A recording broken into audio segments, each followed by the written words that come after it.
আজকে চলে গেলাম সোনা দোকানে দুর্গাপুজোর কেনাকাটা করতে। তো দুর্গাপুজোতে যে সোনার উপর জিনিসপত্রগুলো লাগে সেগুলোই কিনতে ফার্স্টে এসে এখানে রূপোর চক্ষুগুলো দেখছিলাম, যে চক্ষুদানের জন্য যেটা ব্যবহার করা হয়। আর রূপোর চক্ষুগুলো দেখার পর তারপর এখানে দেখছিলাম হচ্ছে রূপোর আংটি, মানে অঙ্গুরিগুলো যেটা, আর হচ্ছে রূপোর আসন।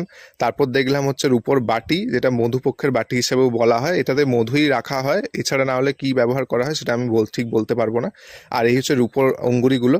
রূপোর জিনিসগুলো দেখতে কিন্তু দারুণ লাগে। তারপর এখানে একটা রূপোর আংটির বক্স রাখা ছিল সাইডে, মানে আংটি তো পরতে আমি ভীষণ ভালোবাসি, সেই জন্য সবসময় আংটির দিকে আমার নজর চলে যায়। বাট এখানে আমার পছন্দ মতো কোনো আংটি ছিল না, বাট আংটিগুলো সুন্দর ছিল সবগুলোই।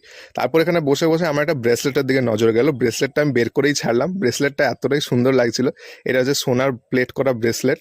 তো ব্রেসলেটটা আমার দেখে এতটাই ভালো লাগছিল, সে মাকে বললাম যে একটু পরিয়ে দাও, মানে পরার লোভটা আর ছাড়তে পারলাম না। তাই না, হাতে পরেই নিলাম ব্রেসলেটটা। কেমন লাগছে অবশ্যই জানিও ব্রেসলেটটা আমার হাতে।